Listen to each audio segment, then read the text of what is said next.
Nara Lokesh IT మంత్రిగా charge తీసుకున్నటువంటి నేపథ్యంలో ప్రత్యేకించి విద్యా, ఐటీ ఈ రెండిట్లో కూడా కీలకమైనటువంటిది విద్యా వ్యవస్థ మార్పులనేది జగన్ ప్రారంభించాను అని చెప్తున్నటువంటి దశలో దాన్ని ఆ ఇంటర్నేషనల్ స్టాండర్డ్స్‌తో కొనసాగించడం అన్నటువంటి స్టాన్ఫోర్డ్ నుండి చదివొచ్చినటువంటి లోకేష్‌కి సాధ్యం. ఇంకా మరింతగా డెవలప్ చేయడానికి కూడా అవకాశం ఉంటుంది.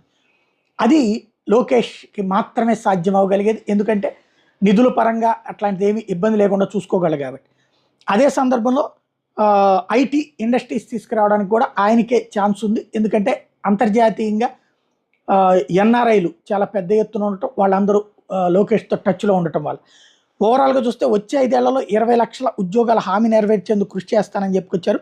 ఉద్యోగాల కల్పనకు ఇతర రాష్ట్రాల్లో తీవ్రంగా పోటీ పడతాయని చెప్పుకొచ్చారు. ఐటీ, ఎలక్ట్రానిక్ కంపెనీలను ఆకర్షిస్తామని, వలస వెళ్లిన యువతకు